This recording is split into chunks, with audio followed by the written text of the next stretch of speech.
What's up, everybody? It's the Hardy Construction. You can find us at hardyconstruction.tumblr.com, youtube.com/hardyconstruction, as well as facebook.com/the Hardy Construction with your host Comp and Teeth. And today's film is Witching and Bitching, 2013. You almost or got me Las there. Brujas. Oh, actually, you could say this because you speak this. Witching and Bitching 2013. Las Brujas de Zugarumur. I guess you were wrong. Las Brujas de Zugaramundi. Forget it. Anyway, it's a Spaniard. What kind of Spanish-speaking person are you? I believe this is from Spain. I can't be too sure. It's anyway. So this is what the tagline of the film is: On the run from the police, a gang of armed robbers finds a safe haven in a secluded village crammed with witches, only to encounter the bizarre, the unexpected, and the occult. So this is a film directed by a guy named Alex de la Iglesia, and he's I'm gonna try to see if they're from Spain. Country Spain, yeah. So it's no, it is. It's Madrid. I think. Yeah, it's distributed by Universal Pictures. So it came out in 2013. I had heard about this film and I heard it was good. Just from I read that it was good on plenty of websites, and I always wanted to pick it, but for some reason I never did. And luckily enough, you did. Eventually, I wanted to do it, but it's I've on. always wanted to see this movie. It's on Netflix, right? No. Oh, I thought you said it was on Netflix. Well, maybe it was. Maybe it's not. I would feel stupid that I had to watch it on YouTube. It's a Spanish comedy horror film, and it's co-written and directed by Alex de la Iglesia. He's a director I'd heard about before because he did a film that called The Last Circus. That's apparently very good, but I didn't know if it was a horror. That's what I heard. I heard it's a horror, but it doesn't look like a horror. It looks like a dark comedy drama. But they said it's horror. But I think it's about a woman who's in love with two clowns, and they're both fucked up. And it's actually his wife that's in it. His wife, it's funny because if you look at the director, Alex de Iglesia, he looks like Guillermo del Toro. There's someone about he's been compared to him too, actually. I could see it. I actually think I like this better than Guillermo del Toro, but with a few, misgivings. His wife is actually the crazy witch woman with the half-shaved head in the movie. She's hot. Yeah, she's very hot. But and he looks like Guillermo del Toro, so it gives me hope. His wife is obviously played by what's her name, Carolina Bang, which sounds like a porno name. Anyway, so this film is perfect. So this film stars Hugo Silva as Jose, Mario Casas as Antonio, Pepon Nieto as Calvo, obviously Carolina Bang as Eva, Terele Pavez as Marichtu, I guess that's how you say her name, and Jamie Ordonez as Manuel. You like how I say those names, right? There's some girl out there that's turned on. It was very precise, very good. So anyway, this film, how does this film start out, Danny? It starts out very funny with street performers, people dressed as street performers robbing a jewelry store.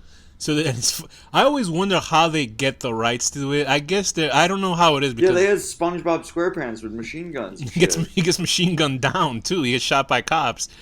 There's one guy dressed up. The main guy is dressed up as Jesus Christ, but silver. This is what I remember from the trailer. I remember just seeing the trailer and saying, "I got to see this movie," because the trailer is absolutely bizarre. The two things that obviously stuck out from the trailer for me were the silver Jesus guy. Because he's crying. Oh, that was in the trailer. I never seen the trailer actually. Yeah, I saw it years ago, and he's like a silver Jesus, and then the other one was the woman squatting over the toilet in the hand coming out of the toilet to try to grab her. Like that part was funny. But I remember those and seeing, oh my god, like just the trailer alone was like insane looking. So like the movies I can kind of compare this to are obviously Shaitan. It's that sort of bizarre. Yeah, I can see that. It's not as sort of disturbing bizarre as Shaitan. This is much more lighthearted, but it's definitely, this one I think is better put together, I guess, stylized wise. Shaitan is awesome, but it's more trashy and like grungy feeling. Yeah, there's something about this film and the way the Iglesia directs it that it feels like an 80s sort of horror film. Like this felt like almost like a child. Like it was really nice. Like if I Yeah, saw this as a child, I would have been really happy. This is great. there's something about this film that, like I said, it feels 80s, but it doesn't feel like there's anything that's unnecessary about the film. There's some stuff where it feels like they should have kind of expounded on, had a little bit more to it. Like obviously, I think the relationship between Hugo and Eva's the crazy blonde witch, the young daughter of the three witches. I like that. There's no explanation. No, but obviously his explanation is just saying that he loves her because he's sort of frightened for his life. But Yeah. she is just like immediately in love with him. I guess maybe it's because he's talking about his kid, but she doesn't really give a shit about his kid. Anyway, so let's get to the opening. So these guys are robbing a pawn shop. They're stealing these rings. I guess people that pawn back their wedding rings and engagement rings, and Yeah. it's enough to melt down, I guess, into a substantial amount of gold. It's Jose and Antonio. Antonio's like a younger guy with like a shaved. I almost went for that look when I was younger. Is that the shave in the eyebrow, the cut in the eyebrow? I don't think that's you. I'm not street enough. Anyway, so those two guys are robbing this pawn shop, and he's brought his little son with him, who is Sergio, I believe is his son's name. And Yeah, Sergio. what's weird is after I watched this film, I was sort of like, I wish we had a woman like Thea to watch it with us just to see. Yeah. Because this film is essentially a bunch of misogynists fighting a bunch of evil women. So you don't know what and obviously it's tongue in cheek, but you don't know how to approach it nowadays because everybody's so fucking insane with offense with everything. And it's not like it's that type of movie that doesn't give a shit. That's the thing you can do with foreign films is that you can kind of watch them. Yeah, I wasn't expecting that. Like they're driving in a taxi and they're ranting about women that have hurt them. That And part I the was like, taxi oh shit. drivers in on it. And it's not like I was offended. I was like, I can imagine like discussing this film would be sort of like women going, "Oh my god, I can't believe you." Well, I guess that's a bad way to say how a woman would speak about it. Anyway, but it's a weird film because if you watch a lot of Spanish films, there's a lot of strong women in their films because in Spanish cultures, a lot of Latino cultures, women are very strong because a lot of them tend to be the head of the household because the father kind of earns money for the household, but the mother's kind of running everything. Do you know what I mean? So Yeah. there are a lot of positive women positive women roles in film and Spanish culture and stuff like that. So a lot of Spanish people worship their mothers in a sense because their mothers sort of like Mother Mary, God sort of way because they're in control of everything in a good way. And Well, this mother goes crazy though. yeah, the women in this film are crazy, but the men are equally kind of stupid and bumbling. So it's not taking any sort of stance as for women being evil or not, but it doesn't help women because the one woman that is possibly the only normal woman in the film turns evil midway through the film. But these guys robbed this bank, and this guy has his son, and he's obviously trying to make money. Instead of being a stand-up guy and getting a job, he's robbing this pawn shop with his son in tow, and they're here with their guns and stuff like that. They hired a bunch of other guys who kidnapped street performers, so I guess they got that fucking street performers everywhere because, my God, like when you go to Times Square, and, I've seen that kind of stuff with those street performers. and it's funny because when you go to I've never been Times Spain, but- when you go to Times Square and in New York City, it's a lot of because this happens for me. This started really in California because if you look in like Hollywood in front of the is it the Mandarin Theater? It's that theater that has that Asian theme to it. They're creepy. And they have like a lot of people that are like in their 40s. These are people that try to be like movie stars, and for the most part, they're like, Caucasians, dressing up as Superman and Batman and stuff like that. And they're sort of like failed actors that now they just sort of pose with people and beg them for cash, or they actually get into That confrontations. seems so depressing. It is. They've made movies about that too, and it's really sad. Like if you watch it, and then that kind of stuff started popping. Like I didn't really notice that stuff popping up in New York until like maybe 10, 12 years ago. Really. If you go to Battery Gardens, we have Battery Park. We have Statue of Liberty people down there. Do they? Oh yeah, that makes sense though. But like in Times Square in New York, they have actual guys dressed up like Mickey and Minnie, like really shitty representations, sort of like this film.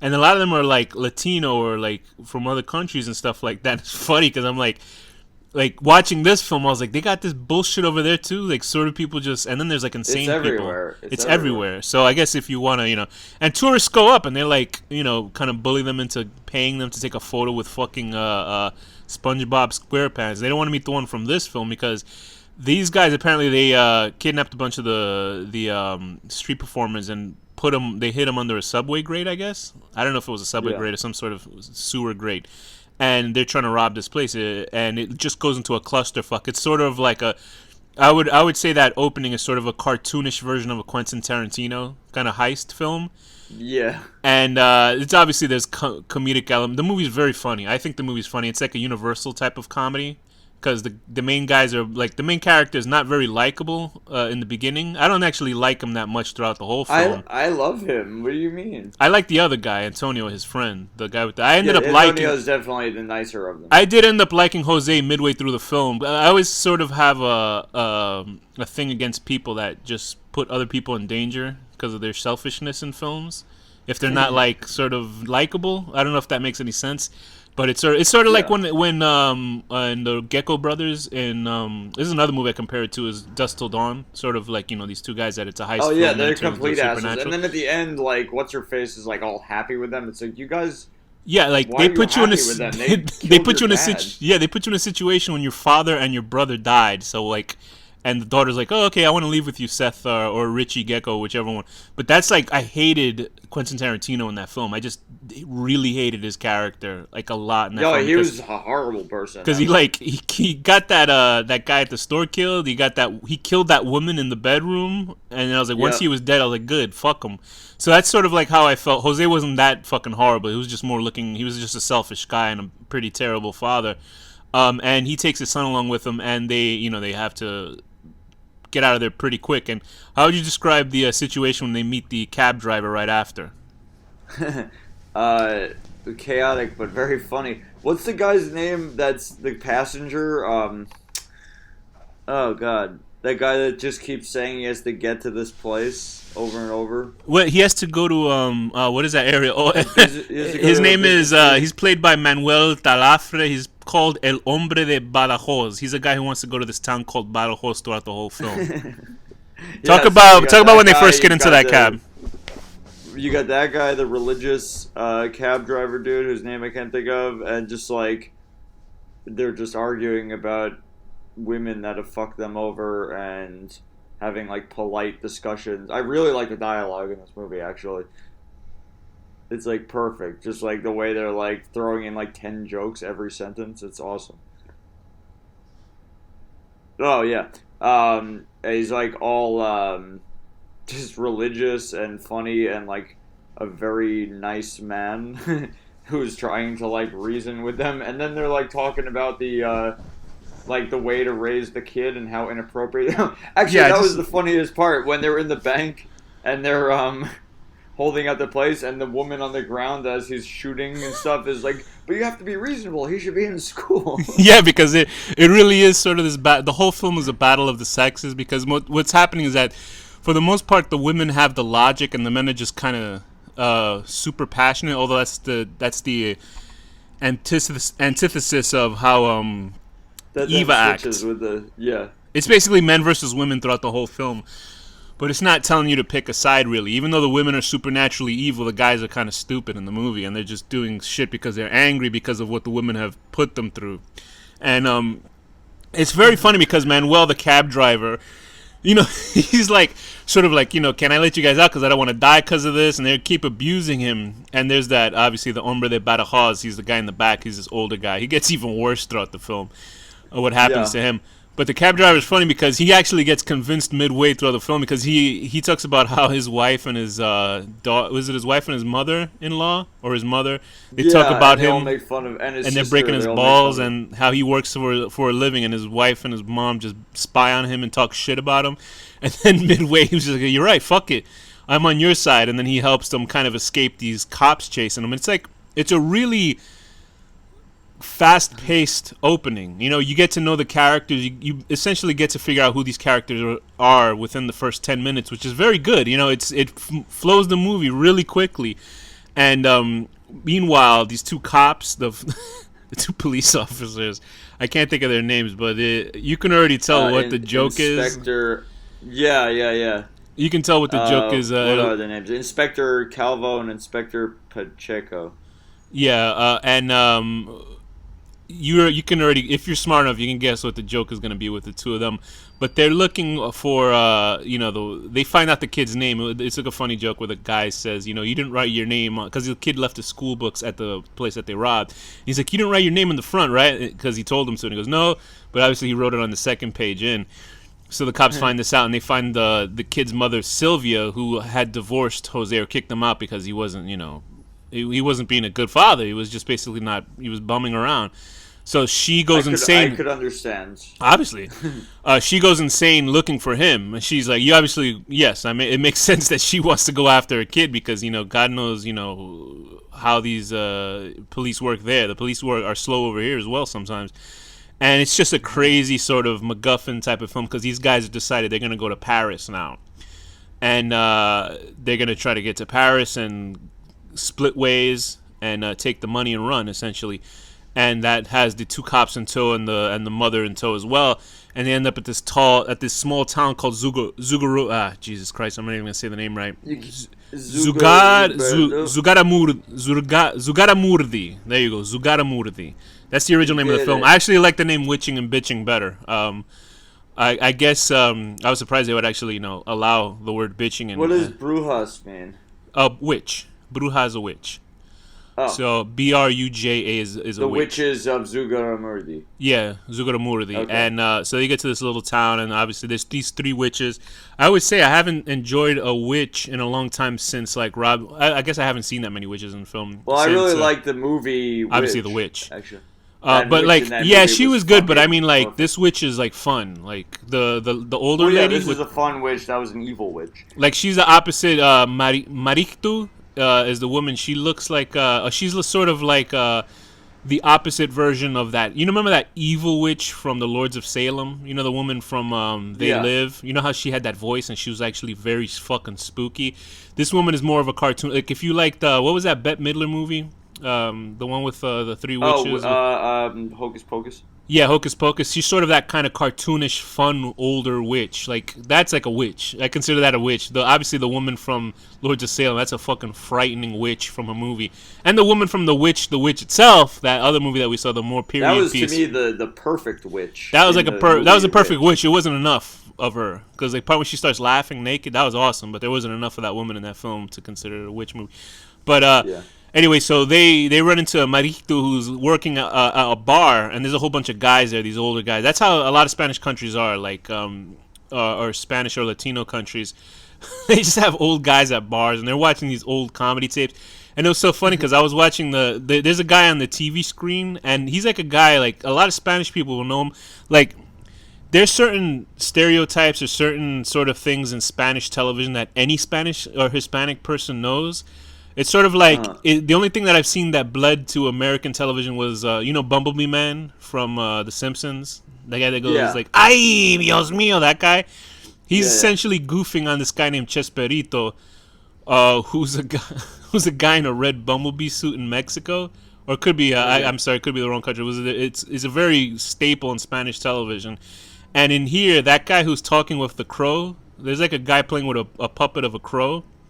It's just like any Spanish person who saw the movie will know that guy. Oh, that was a reference to that? Okay. Yeah, no, it's not like a reference to Chesperito, but it's just like a Spanish guy on television that every Spanish... It's almost like if I say Don Francisco, every Hispanic will know who the fuck that is. Americans won't know who he is, but tell any Spanish person, oh, yes, I know who that is. Any Hispanic will know.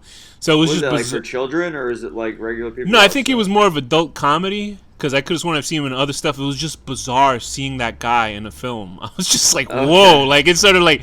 It brought up memories like at my grandmother's house when they had the Spanish television on all fucking day. And it's like, well, why am I looking at this guy? Like, I was like 12 years old all of a sudden.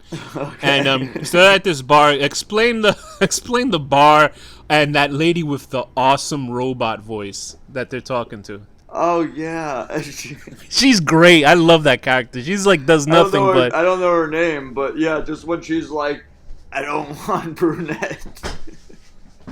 It's just her voice is so, like, it's no reason her voice is like that, because she doesn't have like I don't want brunette. But it's obviously like roboticized for the film, because it's enhanced, but she doesn't have like the trachea pipe or anything like that. Like, she's not talking with that little thing that cancer people talk with. But it's just like it doesn't make any sense that she has a voice that's like has a weird electronic timbre to it. Yeah. Can you talk about the let's talk about the bar itself and the kind of the henchman that the main witch has. Yeah, I don't know what the guy's name is, but he's actually, when I was going through the IMDb, just like looking at movies that Eva, the witch girlfriend, is in, I saw him on one of the pictures. So like he's been in other movies with some of these actors. The the little Igor guy. But anyway, so it's run by Maretsku. I don't know how you say her name. The main old witch lady, the mom. And I guess they just have like a tunnel. They could just go back and forth from their house and this fucking restaurant where they have a man living in a toilet who gets peed and pooped on. Yeah, it's funny. The funny thing about the guy who's actually living in the toilet, like if you look that guy up, that guy is Luismi. He's played by Javier Botet. He's been in every other like American science fiction film because he plays. Let me show you who he plays. I felt like I recognized him, to be honest. I don't know if he's been in anything where he looks like himself because he plays a lot of character monsters. Okay. He was in Wreck, The Revenant, Conjuring Mama. Wow, he's in a lot. He of was movies. he was at remember the ending of Wreck 1, the creature that the lady runs into, that big witch monster? That's him. I think. He's also going to be in It as a leper again. Oh yeah, if you've seen the photo of the leper, he's a very skinny guy. He was he's playing the leper in It. He was also he's playing Set in The Mummy. And he has a funny, if you look, he does Vines. So I don't know if they still do Vines, but I saw his Vine stuff. He's in The Conjuring 2. He's a very, very skinny guy. He's like he's sort of like, who's that other actor? There's this famous famous kind of body character actor. One of those actors who are very thin and they can do let me look up his name real quick. But he's the guy who played Abe Sapien in Hellboy. Oh yeah. You know who I'm talking about. Hellboy, he was recently in this movie called The Bye Bye Man that I hear we gotta watch because it's absolutely awful. Let me just get his name. Where's the IMDb for this guy? Okay, here we go. I don't want to watch an absolutely awful movie. You don't want to, or you want to? No, I don't want to. That he's sort of anyway. So this actor Botet is Hispanic. Doug Jones. Yeah, Doug Jones. He's essentially the Latino version of Doug Jones, and he's been in everything. I think he was in one of the Alien. I think he was in Prometheus. Oh no, he's in Alien Covenant. He played the Xenomorph in that, and the Xenomorph was pretty cool in that movie. But I think for the most part it was like CGI, so I wasn't sure what that's about. I think there's a white Xenomorph in that one, so it was probably that one. Anyway, so this film has a lot of pieces to it. There's a lot of. What do you think about the art style of the film, the art direction? Oh, it's like fucking perfect.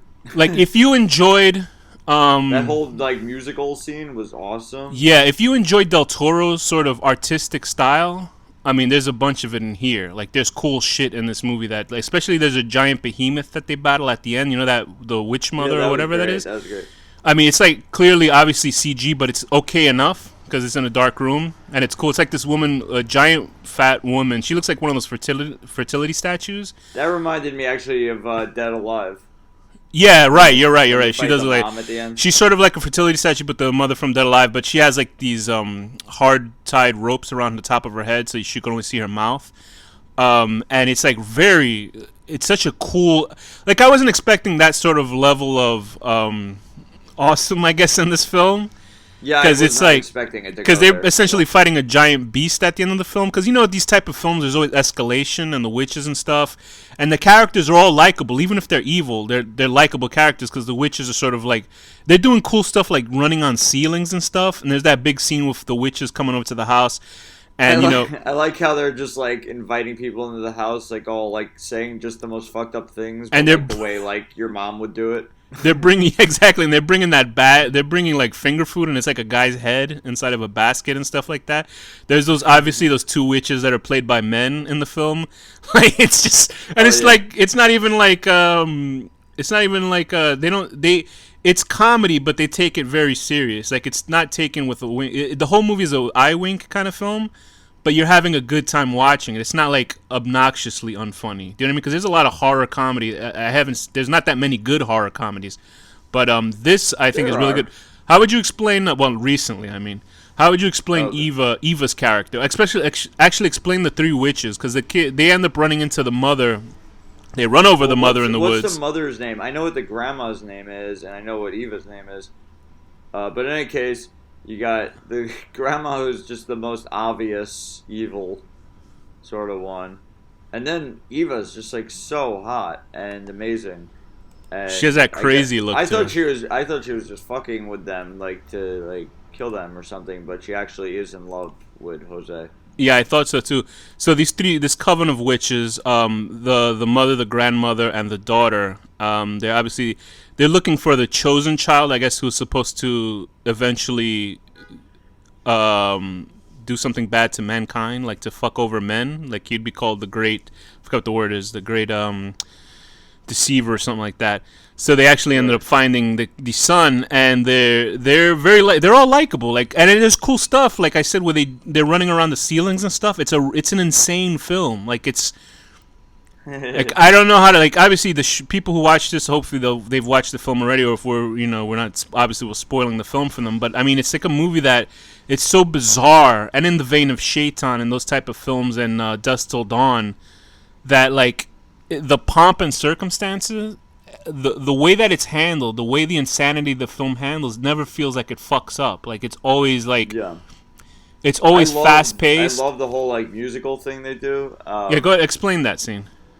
And I guess they're trying to do like what they do in Dune, like get like a man that could like bridge the gap or something, like have all the powers of the woman, but I don't know.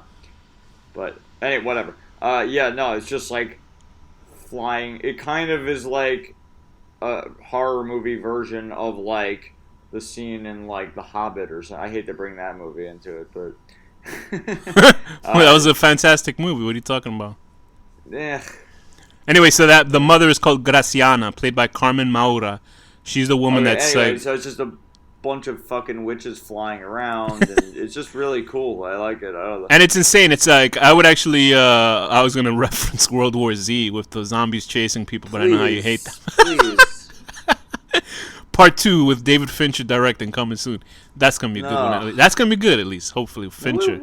Fincher and Brad Pitt. Come on. Anyway, so. I mean, the insane scene where the guys actually get. I felt bad for the El Hombre de Badajoz, the passenger guy, because he just gets his fingers chopped off. He kept getting shit on. Cut his fingers off. They're eating his fingers. They keep doing everything they can do badly to him.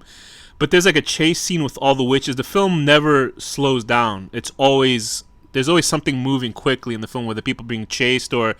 You know, they even foreshadow the stuff. Remember when the kid goes into that big giant sculpture and he falls into the mouth, and that like foreshadows him getting eaten by the giant woman at the end, and then she poops him out or something. I mean, everything about this film is so well crafted. Like, I want to see a lot of the films that that he's done. Alex de Iglesia, because I mean, just from this film alone, and this isn't even like his highest rated film, but I would like this is a very good film. Like, does he do other films that are horror? Oh, the only thing, he did a movie called El Día de la Bestia, which looks like a horror. That's from 1995, so I don't know if that's a slasher. The Last Circus. This is like a high budget movie. I don't know what the budget was, but yeah, it looks high budget, but then it might not cost as much, or in other countries and stuff like that. In Spain. No, Spain is fucking Europe. I mean, it's not going to be that much cheaper. It definitely. What's it called? Like, it had to be worth like many millions because I think his fucking actors are in there. I think his only American film was called The Oxford Murders, and that stars Frodo. What, Elijah Wood? Huh? Elijah Wood. And the only scene I saw from that, actually, I only saw like a part. I think it's a guy there's murders going on college campus or something like that. And there's a scene of a woman who's absolutely naked with an apron at the end. So that alone, she's hot too. So that's a reference. Okay. That's a recommendation from me. I don't know if he's done any other American films. That might be his only sort of American film. But he definitely knows what the fuck he's doing. I mean, he knows, like, if you just watch the film itself. What were do you have any negative aspects of the film that you thought? No. It's a pretty well-rounded film. It's a very '80s esque sort of action I comedy. hope I got the correct translations. That's all. Like, because I can't. I mean, I think I did because it was really funny. There weren't any parts that didn't make sense, but I don't know if it Apparently translates he's as well. apparently he's a cult director, and he was gonna do the Doom film with Arnold Schwarzenegger, but that fell through, so they left it to the much more important The Rock, I guess, with that piece of garbage movie. You know what they Yeah. did with Doom? You know what they did with Doom? Doom, what from offhand? Do you know what Doom is about? The Yeah, I game, the played video the game. first game when it first came out. What is the essential storyline of Doom for the video game? A fucking soldier that like hell basically opens up on Mars or something, and he has to like basically like Fight fight demons, his right? way Okay. Do you through. know what the Yeah, movie was about? I'm sure it's something stupid. They What? turned it into like a biovirus that turned people into mutants. Oh boy. Basically, if you want to see Doom, go see Event Horizon. That's a movie we should talk about. Why do they like? Why do they make movies like that? Or Because they want to make it more realistic. I tell you, once Nolan made the really good Dark Knight and Batman films, everybody wanted to take a real serious Yeah, but they slant with weren't it. that good. I know. What do you mean, the Batman films? I enjoyed the Dark Yeah, Knight. they were okay. I like them. Anyway, but yeah, Dark Knight Rises, that's a different story. But so people sort of compare him to like Peter Jackson and stuff in his older days when Peter Jackson made, kind of funny, quirky cult films. So Alex Yeah. de la Iglesia sort of has that stamp, and that gets my stamp of approval. I liked it. Did you like how? What did you think was the best aspect of the film for you? I just like constant, intense dialogue. Yeah, Was really good. I wasn't expecting to like the dialogue so much. Like it's really good.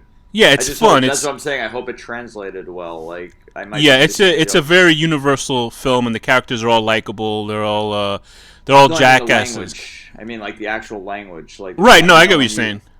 yeah.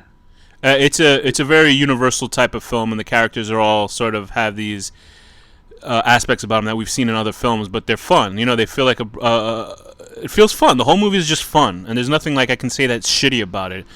Yeah. I actually wished it was longer. That's how much fun I had with the film, and especially the ending when the kid obviously is now sort of tainted with dark magic, and he's putting on a magic show. So they're he puts what does he split the girl in half and then put it together, and then like Yeah. I'll give credit to that little girl who's walking out because she's playing stumbling really good. She like her acting when Yeah, she's that was stumbling out is great. pretty funny. It's a very fun film, and that they tease like I would love to see a sequel. I would love to see more of these characters in this film, but I'm actually gonna check out what his other movies are like. But with that, I would give this movie an 8 out of 10. Being a super skinny guy who's been chained down underneath a toilet stall for years, basically your whole life, and getting to run out and go to go to see a stage show with your new friends who are gay police officers. I love those Okay, cops. Those cops are funny. I'm gonna give this a 10 out of 10. Having a pair of metal dentures as a new life goal. Yeah, that was I lose all awesome. my teeth in my old age. That was awesome. And with that, Danny, what's the final word? Witches and bitches.